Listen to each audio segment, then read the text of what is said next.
tell the world we are Liverpool, champions of England. We've conquered all of Europe. We're never gonna stop. From Palestine to Turkey, we've won the fucking lot. But Paisley and the Shankly, the fields of Anfield gold. We are unsupported, and we come from Liverpool. Football in Europe completed, mate. Premier League, Champions League, Carabao Cup, UEFA Cup Winners' Cup, Club World Cup, FA Cup in the bag. 6 trophies ready to rock and roll. This is us. Welcome. This is the Red Sea Down Under. I am your host, Nick, joined by, or Nikos. I've identified my name for this evening in honor of the Greek scouts of Tsimikas on scoring our winning penalty in the FA Cup final. By Peter, Coach Venus with me.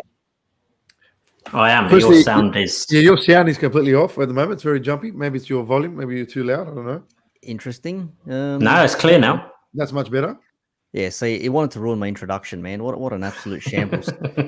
What I did say was, we are here to celebrate our FA Cup win. I have actual Greek on camera here to the left, which is Peter Kafinas. Good evening, sir. Kalimera. Lovely jumper you've got there, the unbearables, only making it worse and worse for those who really cannot bear us, which we're going to get into later on in the show. And joined by Steve Wilding, who is, I don't know, that wasn't one of your designs, was it, Steve? No, this is though. That one is, yeah, look at that. That's nice. There could be a number 7 added to that one as well. You might have Oh, no, need to squeeze a 7th in on the end, don't I? You have to good evening. Good evening. Good evening. You might have to squeeze one in there. Yes, you might have to indeed. But we are here to discuss the FA Cup win. We've won our second cup of the season, a 5-6 penalty shootout against Chelsea. The second time we've played them in a 0-0 draw in a cup final. The first one being the Carabao Cup this season, of course. Again, going to penalties. Kepa blazing one over the crossbar with Queven Kelleher in goal. But interesting to note, I'll just start this off before we get into the actual guts of the show. Adrian, Kelleher, and Alisson have all won trophies against Chelsea on penalties. How good is that? Well, clearly we've got some curse against them in penalties. Hey, this is and Chelsea's third FA Cup loss in a row, 2021-22. Unbelievable. So what voodoo magic was cursed upon them? I'd love to know. Have you seen the Mason Mount one as well? Yeah, 6 finals. 6 finals at Wembley in a row. He's lost. I've been doing but watching fan reactions when Mason Mount steps up. It's like, oh, Mason Mount, he's got a score. He's like, I bet he misses. He never wins finals at Wembley. And then he hit the miss, and then someone looked at the other person and is like, just end it now. He goes, just end it now. Like, they knew what was coming. So that's interesting. But you know what? I knew Mane would miss. I actually did have a feeling as well. I didn't watch the penalties completely. The only penalties I actually watched that were scored were Trent's, Reece James's. I saw the Alisson save, and then I saw Tsimikas' penalty. They're the only ones that I watched. I couldn't bear to watch. I just away from the theater room, just eyes closed, just listening to the TV, hoping I'd get some good reactions. It was nerve-wracking, but third cup win against Chelsea. As I said, 3 cups we've played them in there. We've won them all. A lot of salty Chelsea fans out there. Not every Chelsea fan is salty, of course, but a lot of them are. A lot of them saying like, oh, the lucky pricks, the lucky bastards. They always get the rub of the green.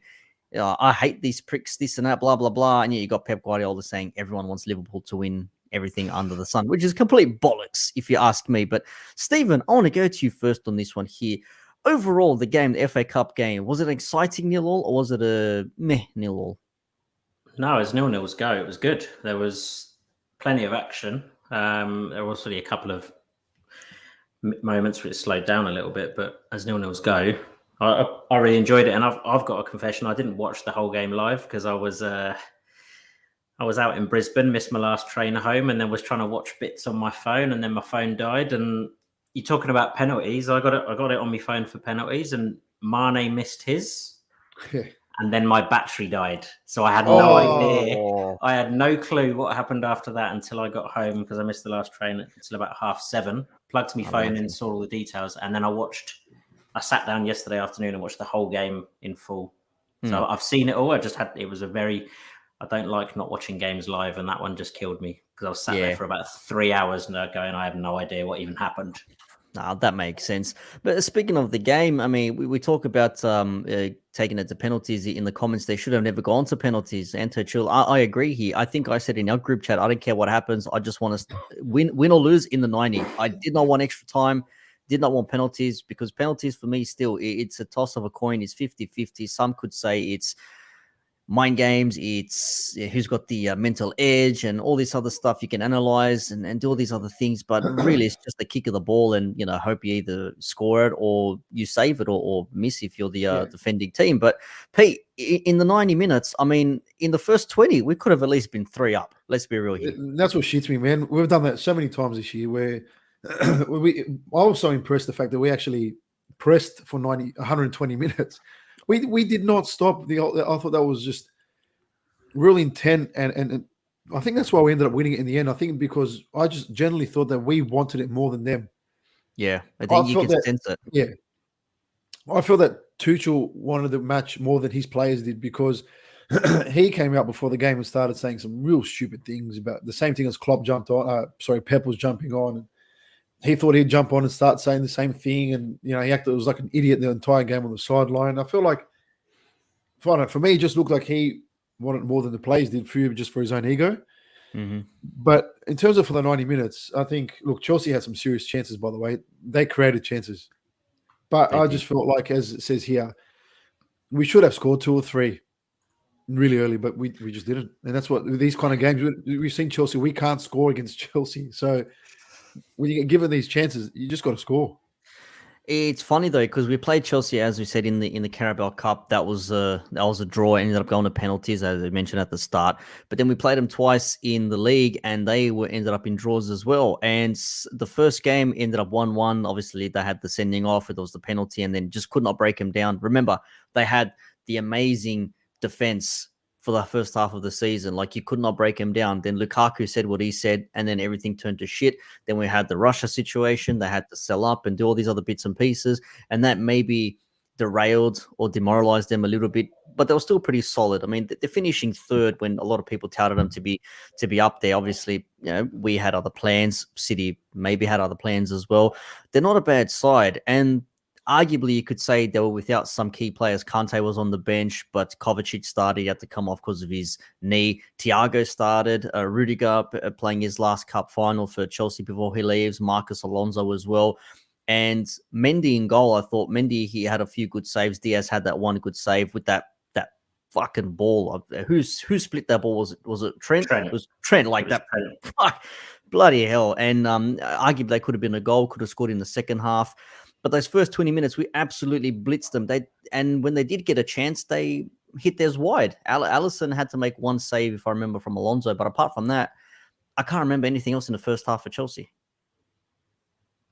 Nothing that really put Alisson under pressure. Like you say, there was the Alonso chance, which that was the one that's in my head as well. You're right. Yeah, he miscontrolled it slightly, and it just gave Alisson that second to just pounce on him and make that a good save. But he then picked up that knock on his knee, didn't he? And then, apart from that, wasn't there a Mason? Was it Mason Mount who put it wide, or did Mason Mount pull it? They pulled it across the face of the box, and then it was tapped across could have been the far Mount post. Or Pulisic, one or the other. I think Pulisic it was Pulisic. It was Mount pulled it back to him, and then Pulisic put it wide. So apart from that, didn't really test us that much. So we were, first half by a mile, the better team. But it was one of them ones you look at it and you think, are we going to regret not scoring one of these chances? That's what I was thinking. The more the half went on, the more I thought, the 0-0 half time. I'm like, this is going to be another one of those games. And of course, we have to also mention when this happened, that's when that chance, when Alisson had the save and then he had the follow-up with the studs onto his knee, and we thought, shit, like, please be nothing. But you saw it's just like a studs colliding on his knee, which is a bit of a magic spray, and off you go. But then we saw Salah down on his ass, and we thought, what the fuck is going on here right now? Like, seriously, what is happening? I don't know if any updates has happened yet, but apparently he had like an issue with his hip, and it's more precautionary, if anything, I think, Peter, which I'll swing to on this one here. So Salah comes off, Jota comes on, And he has a chance as well to just flick one over Mendy. It just goes a little bit too He high. does, yeah. So we didn't play that badly. It's like Salah not being there on the right side sort of opened up more for them to attack us because Trent was attacking more. Jota's maybe not as defensive as, like a Salah will be tracking back. So do you think maybe Salah coming off obviously changes the game in its complexion, but do you think it did some favors for Chelsea in that instance? No, not really, because the Salah of late isn't the one that we're used to seeing. I think whether not whether he played or not doesn't make a difference, but you can see the way even he started the way he's been playing the past few weeks, where he was a bit slow to get to the edge of things in the box and decision making again was slow. So I think his head is so far up the Champions League trophy arse at the moment that's all he's thinking about, because in his mind, if he wins the Champions League, he gets the deal he wants / potentially Ballon d'Or. But I think that's all he's thinking about at the moment. And look, it's nothing wrong with thinking like that. I'm not smashing Salah here. I just think that it's clearly impacting bits and pieces where if he was fine, like an interview, I think it was from Egypt actually, after said, will you be fit for the final? And he replied like that straight away, saying, of course. Of course, yeah. So if his mind's that far into the game, I think, I just think that, maybe this rest could be great for him, because that means he's out versus Southampton already, which is great news, because then he gets an extra few days of rest that we all know that he needs rest. I'm just picturing someone clipping that. Well, that means Salah misses on Southampton, which is great news. It's like someone just clips that in. That's what I was waiting for. No, but it is for in context, yes. If we said it last week. We said he could do with missing the Villa game, wasn't it? We were like, just rest him. Mm-hmm. And I just feel like in these extra few days that he's now going to have off, I think could be unbelievable for him, because he may feel a lot more fresh heading into a Champions League final, where we all know, because he's the one that's talking this shit at the moment, talking about revenge and all this stuff. So he's going to have to live up. Yeah, well, hopefully this rest freshens him up for this match, because I'm telling you, he's not. Yeah, I just don't feel like he's in that form that he thinks he is. Yeah, well, I think we did see some stats. We mentioned it a couple of weeks ago, even last week. Like his form before AFCON was amazing, and after AFCON, it's what it reminds me of. It's the picture of the dog. Before the dog's like 6-pack, shoulders stacked, whatever, and then after it's like the dog's little wussy little little pet. So that's what it reminds you of Salah before and after AFCON, and Mane for that matter. He's been playing that central role, which you pointed out, Peter, the other week, and didn't get his goals. It was almost like he was playing in a false nine in a sense, because Diaz was just getting everything coming down on that left side, and he ended up getting man of the match. But Steve, Luis Diaz, fucking hell, what a 4 months he's had at Liverpool so far. I don't know what else positive we can say about him. The guy's insane, and it's hard for a new player to come and settle in the league sometimes, but I've never seen somebody in the Klopp era settle so quickly into that team, apart from Van Dijk maybe, and Mane early doors. But Diaz has just gone on. I'm sound so like a tit now. Salah as well in his first season, but a lot of players come in, they struggle to adapt to the system, like Robertson, Fabinho. They slowly get sort of brought into the fold, learn the way. But he's just been thrown in from day one. And this game against Chelsea, it was just give him the ball every time. And as good as a defender Reece James is, he must have hated that afternoon facing him, because he just keeps running at you. Yep.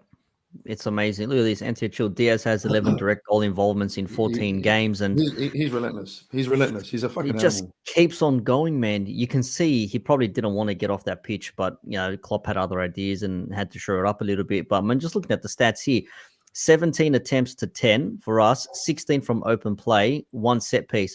Chelsea did have that free kick early in the second half that Alonso clicked the top of the crossbar and went out. And, there was maybe another 1 or 2 chances here and there, but nothing scary. But Diaz, man, absolute, what kind of an impact has this guy had? I think you said it last week, Peter. Maybe it was Steve. I can't remember who was on last week's show, but someone said, Diaz comes in and he's just, dropped Salah's form, Jota's form. Mane's sort of stayed around a little bit. It's like new player comes in, he's the shiny new thing, so everyone focuses on him in a way. But because these teams haven't had to deal with Diaz they don't know what he's about. He's still fresh. I've seen him, but seeing something is different as to actually coming up against it. Pete, I mean, you would know being a coach, you can talk all you want about certain players, but when your player that you're managing is up against someone that they don't really know how to deal with, like how do you manage that? Because Chalobah had a bit of a tough time against him. Yeah, look, you can only watch so many videos of a person and try and get the plan ready. But at the same time, they're all human beings and they all make mistakes. So, like, and there are a lot of factors in big games, right? You're talking about crowd, you're talking about weather, you're talking about the pressure moments, you're talking about what the score is at that time. What have you made a mistake previously before this person comes at you again? Like, there are so many factors in football that are absolutely nuts that play into part of things. So you can sit there and prepare somebody for Diaz, yeah, no problem. But at that time, if he's going to be as relentless as he is, and if you've made one or two mistakes prior to his 5th and 6th time running at you, I think you're in trouble. He is almost like a freight train, and hit the crossbar, had a keeper keeper saved, put maybe a ball across, I think it was. So he had a fantastic game, rightfully so, man of the match. Got subbed off initially, I think, when Firmino came on, and Bobby, trying to get back into the swing of things as well. So it was nice to see. And basically, after the 90th minute, extra time, I'm thinking, oh, shit, here we go, extra time. But that extra time was pointless. They could have just gone straight to penalties, Steve. I mean, nothing happened in that extra time, did it? It was like both teams were like, just pass the ball around. Let's not do anything stupid. If there's a break, there's a break. Because Diaz had a chance as well, I think, at one point. I think Trent put him through again and ended up going just wide of the post. There was a few siders like that. So extra time could have been done without, do you think? Yeah, I mean, when it gets to like a major sort of final, you quite often see that when it gets to that extra time, teams are quite happy to sit there and it's a weird way because, like you said at the beginning, penalties are 50-50, flip a coin sort of scenario. But a lot of teams tend to sort of just happily sit back and say, well, let's not commit ourselves and get caught out on something. And there were moments in there that it just went along that. There were still some chances here and there, but I think the players were fucked. They were just happy to sort of sit and just try and see if we could try and catch them. But no, you get to that stage and it's like, let's not do something stupid now, because either team could have gone and caught the other one on the counter attack. 100%. The other thing is as well, when players come off, like Van Dijk comes off or Robertson comes off for Tsimikas, who we will talk about shortly. But when Van Dijk came off, Pete, what were you thinking? Because I didn't see any injury from Van Dijk. I think, judging by his body language, I think it was good that he looked frustrated. I think it was a very good thing that he looked angry, because I think it was more disappointment that he's coming off. But I think I read somewhere, was it swelling behind the knee or something like that? He said he felt something behind his knee. Yeah, behind the up in the calf or something, yeah. Which for me is, again, he's not going to be out for the final, because that's a 3 or 4 day rest off your feet thing and back into some treatment. 4 days prior to the final, he'll start training, because he doesn't need fitness. He just needs to get rid of some rust, obviously, from the rest, get used to tactically what we need to do, obviously set piece work, and then he's fine for the final. I think that's exactly what the plan will be for him. It's 2 weeks away as well, so there's plenty of time. That's what I'm saying. He'll be straight to the treatment tables, trying to reduce the swelling as much as they can, and off his feet for a few days, for sure. And the same for Salah. I think they'll all be fine. Like, even, I don't think Fabinho will even play against Southampton. No, I don't think so. Fabinho's apparently out of both league games. They reckon he'll be back for Champions League. Klopp said in the post-game presser that Van Dijk and Salah will both be okay. So I reckon they both don't play against Southampton. And we go Matip and Konate at the back. No issues with that. Yeah, that was an odd one, seeing Van Dijk come off and Matip come on. I was actually shitting bricks at one point. I'm thinking to myself, nah, this is it. We're going to concede some stupid goal in extra time, and it's going to be a bullshit loss when we don't need to, but they held their own, and they done well. Matip was excellent when he came on. That's what I was going to say. Like, I was honestly, I was surprised. Not to say I doubted him, but I'm thinking, I don't know, man, against a team like this, like you've got Ziyech, you've got Kante on the pitch. The odd thing was, from Chelsea's point of view, actually was subbing on Ruben Loftus-Cheek and then taking him off and after then taking like him off. you know fuck 10, was 10 that? minutes or something. Like I don't get it. I don't know why. I think he put Barkley on just for the penalty. To be honest with you, it's weird. And says Azpilicueta coming on as well. Some reckon he should have probably started, but anyways, that's water under the bridge now. It's long gone. But yeah, Van Dijk looks all good and well. He'll be back. All right, so that was 120 minutes worth of excitement, and then nothing. Then we get to the penalties. Milner comes on. He gets subbed on about the 70 odd minute or something like that for Keita. And Pete, what were you thinking? Was that Milner move just to shore up the midfield because Kante did come on about 10 minutes before that? What was his standard sentimental Milner move? We all know. Yeah, but I thought Milner did well when he came on. So did I. He actually provided the cover and the smart running that we needed because he was excellent. He was excellent when he came on. He did his standard missed timer tackle within about 2 minutes of being on the pitch because he absolutely clattered Reece James, didn't he? He had to. I love his penalty. I love the fact that he went first. I love it because obviously he's so good at penalties. He just the second he was standing there, I just said, "It's going in for sure." Yeah, like, he's scoring. He just stood there like this is not a final. I'll take a penalty for fun. This is training for me. This is training. So he takes the first pen. Then we have Chelsea with theirs. We go for the next one. And then Azpilicueta hits the post. And at that point, what were your thoughts, Pete? What were you thinking when Aspi hit the post for them? Thank fuck. Oh, yeah, I forget, Jason. Thank you very much. I didn't want to talk about that, but I didn't want to talk about it because it pissed me off so much. That Robbo smack against the post at the back post. How do you miss that? Off his shin. But still, how do you miss that? It just has to touch an appendage off you and it goes in. Like, how do you miss that? But it was a tasty ball from Milner for that one there. But yeah, I mean, Aspi misses, and then we're up next, Pete. What were you thinking? What was I thinking? Just please score the next one. The next one, Steve. That's it. When every player just stands up, it's just like, I mean, looking at the Chelsea players, and I don't have the most confidence in Alisson as a goalkeeper when it comes to penalties. Really? I don't. He's not great at penalties. He doesn't get, like, obviously he went on to make that save. Yeah. But if you look through the previous penalties he's faced, he never seems to get anywhere near him. Like, he is, for me, the best keeper in the world. But I don't think he's very good at penalties.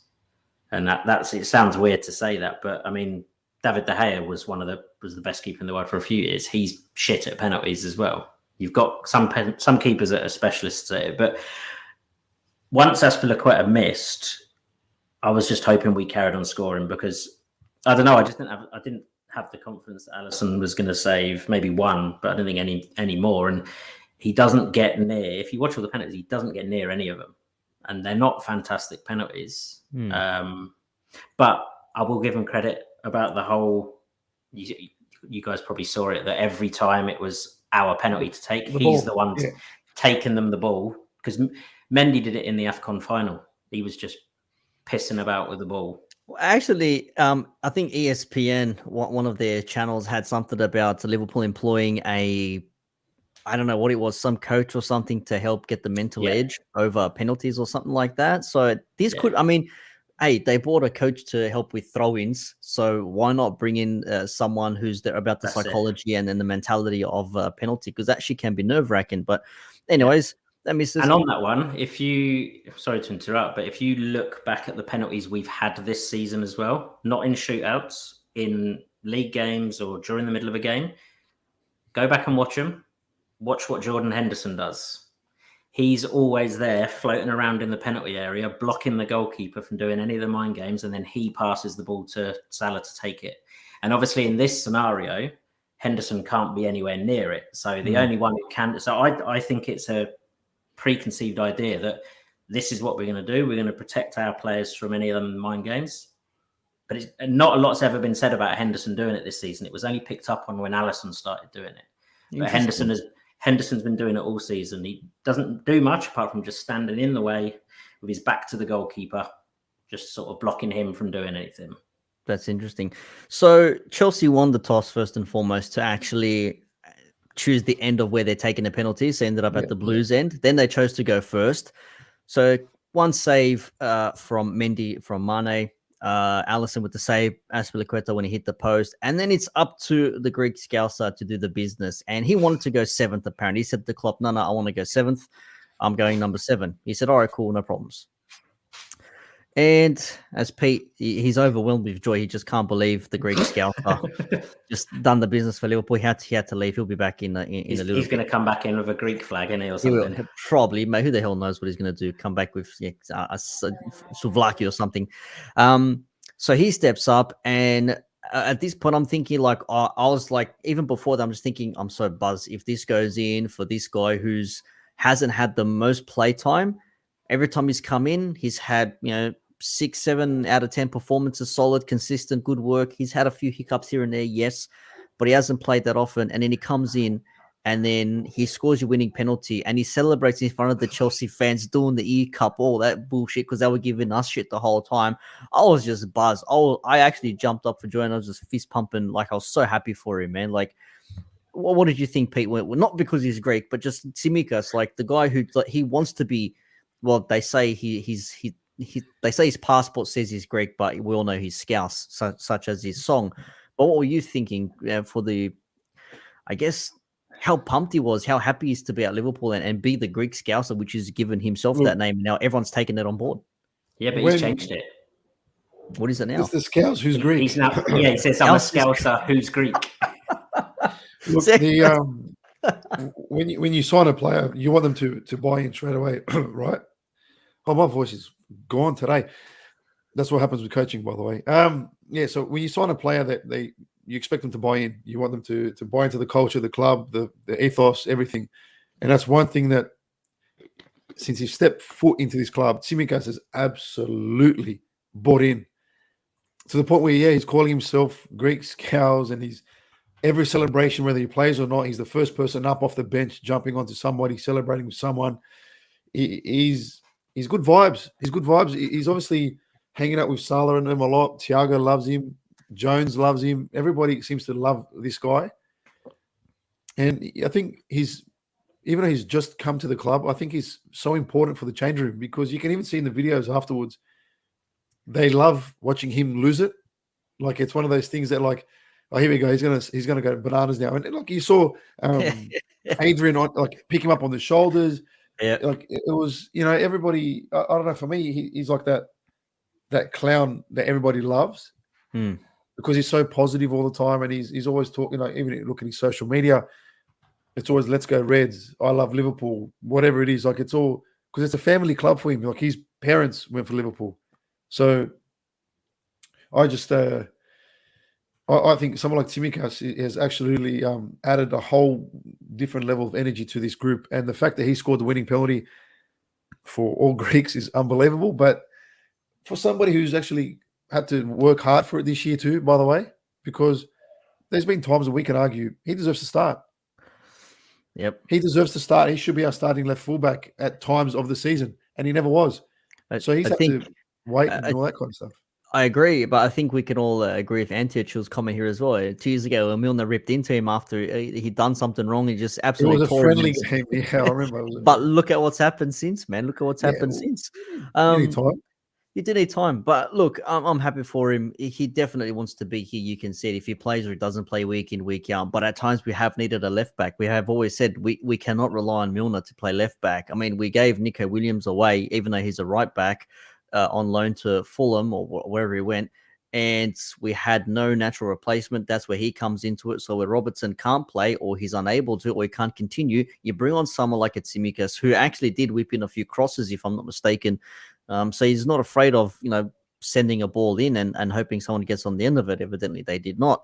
But I'm just happy that he's been involved. He scored the winning penalty. He'll go down in Liverpool folklore now as a player who helped us win something that we hadn't won before to complete the set. And now we've actually got ourselves a number 6 trophy. And just quickly, I just want to go on to this. Like, how good is that scene right there? I mean, how much would you give to be there? and just Oh, enjoying mate. that. Well, as soon as You know, I saw those, no one does it flares, like I us, man. reckon- No one does it like us. It's simple. Unbelievable. Unbelievable. I love it. I love everything about it. It was fantastic. And you know what I've also noticed? Every time we win something or a major cup or whatever, or a semi-final, Dua Lipa One Kiss plays now. It's like they Straight know away. that's I- the I- song. I was, and it literally was within 10 seconds of us scoring the winning penalty, and it's played around the system around Wembley. It's just, Yeah, we were everyone's talking about singing. at work. It's like, do we request that song, or does the team get to request what song gets played out, and we're just doing it now? Because they did it in the semi-final against Man City. They did it yesterday in the cup final. They did it the League Cup final as well, and we sort of adopted that song ever since the Champions League final that we Yes, I lost. was about to say they sung it in Kiev. That's where it comes from. So she yeah, she performed before the final, so that's right. Yeah, where it's come that's where from. it comes from. Yeah, and look at that, a song that we lost a final in. It's come back to be our party anthem now. You know, I see nothing wrong with it at all. Yeah, Jason says here the best picture was from above ground with all the red smoke pouring out. I haven't seen that. If you can Yeah, I find have it, as well. It looks pretty epic. I haven't seen it. Yeah, If it's you can find unbelievable. it, It's unbelievable. drop it through. Antioch wants us to talk about Ibu next to him, Kanate, who also had a solid game. But we forgot to mention it. The boys in defense. I mean, Lukaku was trying to get one over from them, and Van Dijk and Ubu sort of dealt with him. At times, I thought to myself, I'm like, I can see what he's doing here. Hold the ball up, run off to Pulisic or to Mount, which happened a couple of times. That was Lukaku's aim, because we haven't really played against someone who's actually held off like that. And Lukaku's picked up a little bit of form lately. But Kanate, even him coming in, young lad, young player, defender. Pete, any faults with him in this final here? Nah, Kanate's best way. He's a man mountain. He bullied Lukaku a few times, and look, I think when he tried to play them like finesse passes going forward, I feel like that's not his game. So like, I think he's 22 years old, whatever he is, so he could definitely improve that. But I don't feel like at the moment pick and choose those moments when you want to play those kind of finesse chip balls over the top, or those diagonals that he was trying to play a couple of times and they're just a little bit off. But in terms of just the defensive side of the game, the guy's a freak. He's quick, strong. He's aggressive. He can read the play quite well. And I just feel like someone next to Van Dijk with his potential, it's actually quite scary, because it's going to be Virgil 2.0.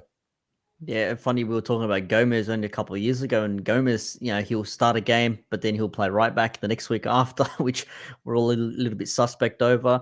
But it's nice to have defensive players in rank that you can call upon, Steve, because we know the shit show we had last year with Van Dijk out and Fabinho having to fill in and the midfield goes astray. People think, it's just one player out of position, but that changes everything. And when you've got players you can pick between that can cover that position, that's a problem for you.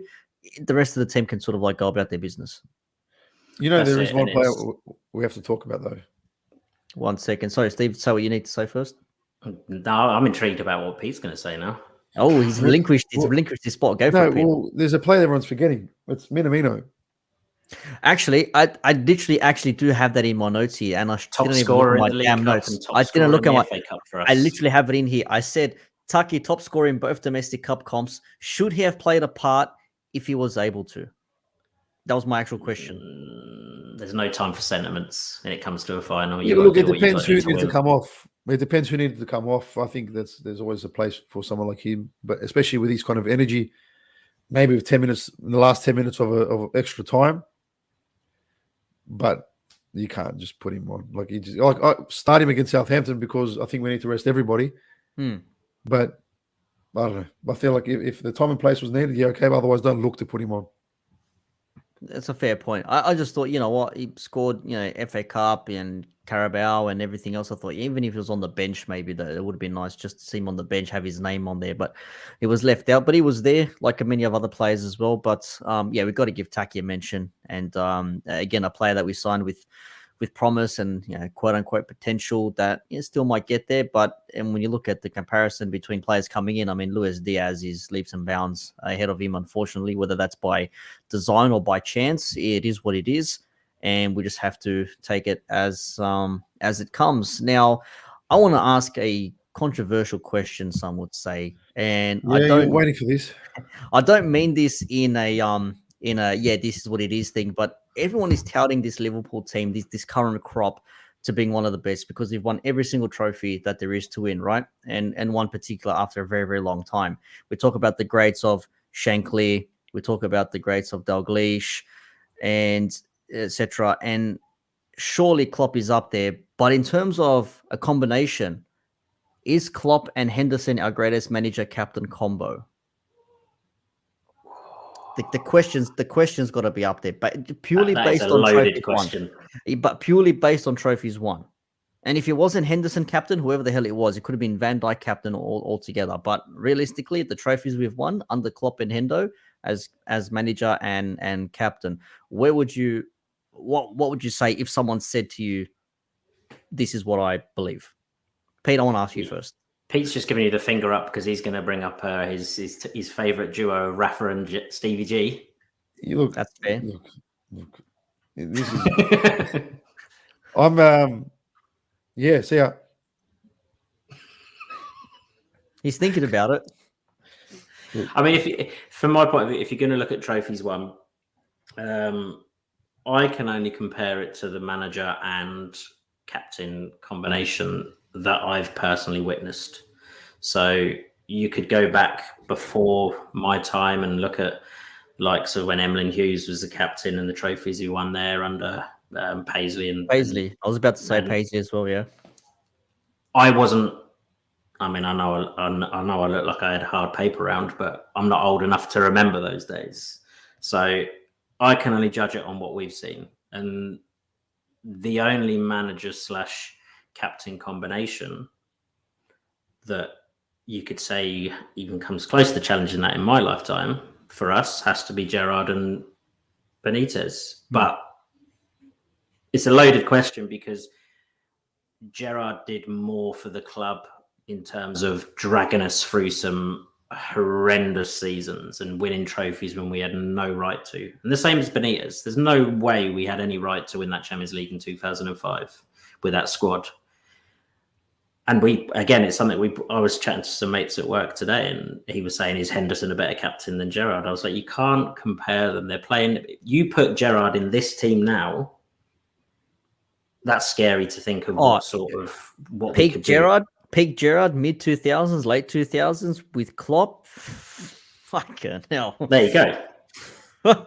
It's not even a question, but I don't mean it as though like he's our greatest captain, just in terms of the combination. No. Obviously, the manager is first and foremost, and then he just happens to be captain, which is why I said could be Van Dijk, could be Milner, doesn't matter who it is. Yeah, it's just I asked this question because a lot of people, when I say people, it's mostly pundits and former players and people involved in football. They say if Liverpool go on to win the Champions League and maybe the Premier League, which I am going to ask a couple of questions over shortly, surely they've got to go down as the best Liverpool team ever. Oh yeah, if we go on to win that, then I mean, even if we don't go on and win that quad that everyone talks about, that's not a negative on this season. What we've done this season and the trophies we've already won, we're still battling for the league, we're still battling for the Champions League. If you don't win all four, does that mean we've had a bad season? Does it fuck? So this is by far the best Liverpool team I've watched in the 39 years that I've supported the club. But there's obviously people older than me who will remember the great teams of the 70s and the early 80s. They may argue, but you are seeing a lot of people who are saying this is the best team they've even seen. In terms of playing style, maybe trophies. I mean, obviously the amount of leagues we're winning isn't that great, but you've won the first one after how long? So that might count to something. But yeah, I take your points. It very much comes down to maybe personal preference and what they perceive to be the more important, or the number of trophies won. And should we go on to win number 7? If we do somehow by some miracle end up winning on Sunday and City end up drawing, or heaven forbid losing at home. I mean, I doubt it, but there's a potential there. I mean, don't even need them to lose, though, do we? No, we just need them to draw if we win against Southampton. But the absolute piss, the tears, the absolute shit going to be flung from every corner of the world that Hey Liverpool FC is going to be amazing. Let that run right, hook the fume into my veins if it happens. And there are some other fan TV channels and personalities from other teams, not to mention anyone in particular, but I'm going to expressions and rants, a Tottenham Hotspur fan and a Man United fan saying, man, if Liverpool only win 2 out of 4 trophies, what a waste of a season. They're absolute trash. They should be winning everything. And I'm thinking to myself in my head, listening, I'm like, bro, you're battling for you're battling for 4th, and you're battling to not end up in a conference league. And you're talking to us saying that it'll be a shit season if we only win 2 out of 4 trophies or 1 out of 4 trophies when we've been in finals for all of them and we're pushing the best team in the land. You wouldn't want to be in our position, even if you lost every one of those finals. I don't buy that shit. I don't buy that shit for a second, but I need to talk about that. Anyways, let's move on. See if we can come to a close for the show. Did you guys catch the West Ham game? Oh my God. No, I saw it when I woke up this morning. Because I'd had a heavy night the night before. I was gone, and I just woke up this morning and pleasantly surprised with the result. I was watching it while I was just falling asleep. First half, dozing off. Bowen scores. I'm like, okay, Bowen scores again. I really need to sleep. It's like 1 a.m. I know it's like 12 a.m. I'm like, I really need to get to sleep now. So I'm half closed my eyes. Second half start again. And I'm just like, oh, okay, I see what's going on here. And then you see, I think it was bloody hell, what's his name? Grealish got the first. Grealish got the first.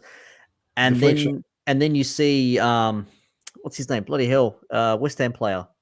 Antonio. You see Antonio barreling through from a shit back pass from Fernandinho.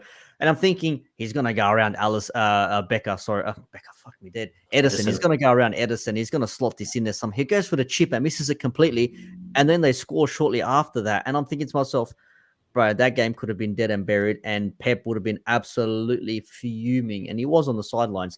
But Pete, 2-2, still, they had chances to win it. And City arguably could have won it with the penalty miss but Mahrez missed. So we really have to win against Southampton. Yeah, but it's that just how that some people just got the arse. So like it's an own goal or a deflection, and then the own goal to get them to 2-2, then a penalty. Like it was almost like everybody in England wanted them to win. Is that right, Pep? Yes, that is correct. But everyone wants Liverpool to win. No, that you see how that works? But then look, it's at the end of the day, even if they lost, we needed them to lose again to drop points to Villa, so it doesn't really change. Whether it's a draw or whether it's a defeat, because if they'd have lost that game, then we can go level on points them by winning our games. But we're 7 goals behind them on goal difference now. Yep. They improved their goal difference by 9 in the space of 2 games. So the goal difference equation was gone by that stage. So look, we've only got ourselves to blame. And when I say blame, it's being a little bit harsh, but we have blown a couple of 2-goal leads this season. We've done it. We did it Brighton at home, Chelsea away, and then obviously even City at home. We blew a lead twice. Yeah, 1-0 and then 2-1. Yeah, so we've done it, but Brentford. You can't look back at that and be too negative on the games. At the end of the day, what we've done is phenomenal. And I saw the score. Obviously, I woke up and I saw it was 2-2, and I was like, brilliant. That's keeping the title still going. And then you watch the highlights and you think, 2-0 up. But then I sat there thinking, and I was like, whether they drew or whether they lost that game doesn't change much for me, because they still need to drop points against Villa in the last game, because there's no way we're clawing back that goal difference. I know Southampton have a habit of having one game where they ship about 7 or 8 goals a season. They've already done that against Chelsea where they lost 6-0 or whatever it was, and I think Southampton's going to be tough. We're obviously going to rotate a lot of the players. There's going to be some tired legs in there, so I'll take a scrappy 1-goal win, and without tempting fate, we're looking for a bit of a romantic end with a couple of our older heroes. Yeah, romantic end. It's funny because football's funny, right? Because it's very rare these stories come around. And 8 years ago, whatever it was, Gerrard retired and ruined the league for Liverpool, and he was number 8, and it's against City, which Aston Villa obviously sold Grealish to So would Aston Villa stop Grealish from winning a title? Because that's why he's left. And obviously all that kind of stuff. Where is this time where Gerrard actually redeems his, abuse that he was getting? Obviously for the I'm never going to say the word for that time against Chelsea. Is this where Gerrard wins the actual league for Liverpool as a coach? Give him an honorary winner's medal. Yeah, give him an asterisk against his name for the 21-22 season. But it's a possibility. But yes, it's a story that you never see. You know what I mean? Like it's a story. Exactly. It's one of those football rights. It's one of those you'll never see anything like this ever again moments. In which case, you will see something like this again because it was a week ago. It was to the day, 93rd minute and 20 seconds. The Aguero goal that won City their first league title. So there is still something in it. I mean, if there is some miracle, let's say we get 3 points against Southampton. All right, cool. Then we got 5 days to prepare when we go into the final game on Sunday. And now you're thinking to yourself, okay, it's going to be like it was a few years ago again when they were playing Brighton. We were playing who the hell we were playing. We ended up winning our game. Yeah, Wolves again. Yeah. And then they ended up, Brighton scored first and cheers erupted, but then they got their first and then second and third. You're like, oh, well, it's game over now. So, 1 point. This could come down to 1 point again if all goes. I mean, if they end up drawing their game, then they'll finish on 91. We win ours. We ended up finishing on 92 or 93 points, something like that. If we win both our games and they draw, we'll be 2 points ahead of them. Yeah. So, there is mathematically, it's still possible. In terms of form and things like that, that's the question mark now. Pep's going to have to do something. Either it's going to go perfectly for them, or he's going to do something that's going to end up in a brain fart, and he'll be without some players as well. So there is still something to be had. But I mean, Villa at City, I don't know. There's a question mark. However, let's say that we do win against Southampton, and we go into Sunday. How will you stay calm? How will you stay calm? You don't. And the annoying thing is, like, you have to wait the whole weekend because it's going to be at like 1 o'clock in the morning on Monday. I think it's Wednesday, 1 a.m. Wednesday. Yeah. No. I'm talking about the game Southampton, afterwards. the final game of the season. Yeah, I think that's on a Wednesday as well, isn't it? No. It's Sunday UK time, so it'll be the early hours of Monday. I thought it was the 23rd. No, it'll be Sunday. It's a 4 a.m. Sunday. So that's, I think that's like a 1 or something like that. So, 23rd Monday morning, that'll be for us. So 1 a.m. So that's 4 p.m. Sunday time. It's always the last game of the season in England is always Sunday at 4 o'clock. And there are still twists and turns in this. I mean, Everton could still get relegated. Tottenham are still chasing fourth. If Arsenal beat Newcastle, then it's back in Arsenal's hands. And there is still, stories to be won. There's the place for first, the place for fourth, and then the relegation battle. So there are still twists and turns yet to happen. And this is why we love football. And this is what we want to see from football. We want to see title challenges, not a team running away with 20 points and, hey, everyone down below, how are you? And then they're all scrapping for themselves. And this is what a lot of people are worried about with this Haaland signing, that, City bought another 100 mil player and he's going to score in every single game and they're going to blitz teams 3-4-5-0 and you're going to have a runaway league and it's going to end up being like the Bundesliga. Like, that's the last thing you probably want. Maybe it'll have other teams up their performance, increase their players, how they play, look at the money they're bringing in, etc. But we are still maybe 5 years away from a rejuvenated Newcastle United taking on the other oil giants in the Premier League. But just a few comments leading up here about the Southampton game. Anto Chill says, who should or can start against Southampton? We are going to rotate. I don't think there's any question there. Any surprises on that rotation, though? Anyone we might think maybe will come in out of the blue? I think Trent get rested. You play Gomez at right back. I think Konate, Matip maybe centre back. I think you got Tsimikas left back. Midfield, Curtis Jones will come back in, I think. And then it's who do you pick alongside him? Will Milner get a start? Question mark. That's fair. And then one of the others in midfield. I mean, Fabinho's out. Naby Keita came off early. He was the one that was substituted, so they might give him some more minutes. I don't think Thiago starts because he's someone we've got to manage as well with his fitness. And then up front, I've got a feeling Big Div's going to start. Yeah, I wouldn't mind seeing that. Why not give him a run? Maybe Taki might have a bit of a run up as well. And I don't know who else would play on that wing there. Who else would you put in that? Maybe Bobby, since he only had 20 minutes, 30 minutes on the weekend. Yeah, If he's fit Bobby enough. can go central. Yeah, that's what I'm saying. Play We can Bobby have centre. either of. Even Jota maybe. I mean, even though he played what? He played 60.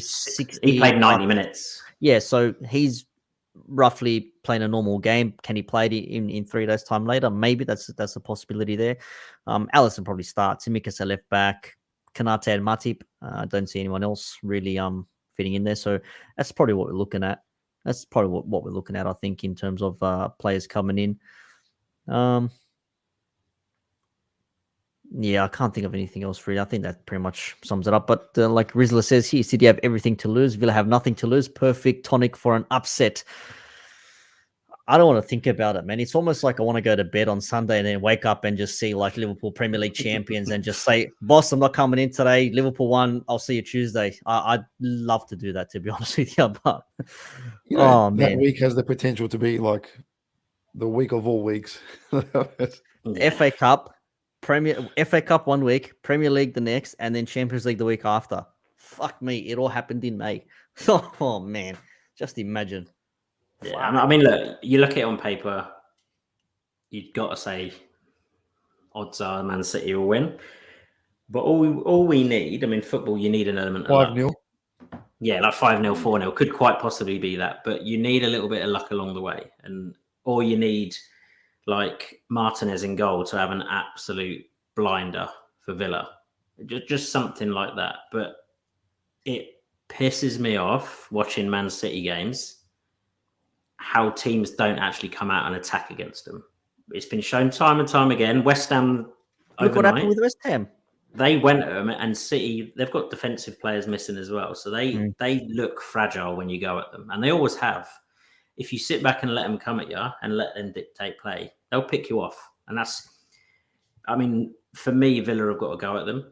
And in the end, Villa could lose 3-4-0 by doing that. But if they sit back, they're going to get picked off. That's for me how it's got to go. Yeah, in the reverse fixture was pretty much like that. They were a little bit unlucky. I mean, it was 2-1. City won that game there, and it was at the start of December. So yeah, not far off, and Gerrard's come in since, and Gerrard will probably motivate them as though he's managing Liverpool, and this is Liverpool playing Man City on the final day of the season. You never know, man. Who the hell knows what he's going to be doing inside that dressing room when it comes to kickoff. But there's still a week until that happens, or just under a week. So I'm sure there'll be plenty of discussions leading up to it, depending on what happens on Tuesday night / Wednesday morning for us down under. Once we get past that, let's say we win Southampton 3-1, 3-0, whatever it is, for argument's sake. Not saying we are, but let's just say 3 points, wherever they come. And then the rest of that week, you better 150 million fucking percent better believe that everyone's just going to be talking about the final day of the season again and seeing if we can do to them what they did to us a couple of years ago, albeit they need to drop points. And City really drop points at home. But it's possible. It's always possible. It's just written. It's written.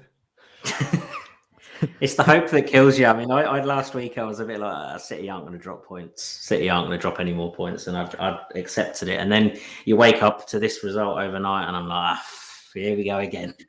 I said a few weeks ago.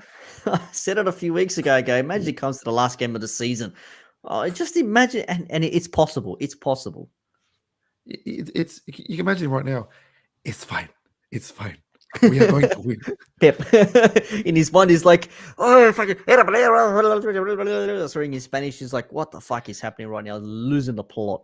That's what he's doing right now. I'll tell you what, similar to the Chelsea game in the final, the longer it goes 0-0, the more nervous they'll get. And because a draw is enough as well, by the way, as long as we win, of course. Yes. Yeah. You don't have to win the game. Just don't lose it. Don't lose it, exactly. Even if it's a last-minute Coutinho equalizer. Like, I don't imagine that. You Or Danny. don't want to be Ings, around me that day. I reckon Gerrard's going to name himself on the bench and just throw himself on with 5 minutes to go. There's a penalty in the 90th minute. Gerrard comes on. He'll just strip off and run on. Oh, Pete wouldn't know what to do if that happens. He'd lose his mind. I'd be tripping off too. Yep, he'd be stripped off. Jason said, we just need to win both our games and see what happens. it. I think that's a nice way to wrap up the show. So, gentlemen, to recap once again, FA Cup, what, the 8th time now, Peter? Yep. 8th-time FA Cup. Penalties against Chelsea once again. We go away to Southampton in a couple of days' time, win that, and then it's the ultimate showdown on the final day of the season. City versus Aston Villa / Liverpool 2.0 and Liverpool versus Wolverhampton Wanderers, pending our result against Southampton, of course. And as football says, anything is possible. That's why we love the game. Any final words from you, Peter? Thanks for watching. Very nice. Stephen? I can't top that. That's brilliant stuff. That is there. I have a very, very good show. I'm very, very happy. More than you believe. More than you believe. Very, very happy. Okay, thank you. Goodbye. See everybody. Tell the world we are Liverpool, champions of England. We've conquered all of Europe.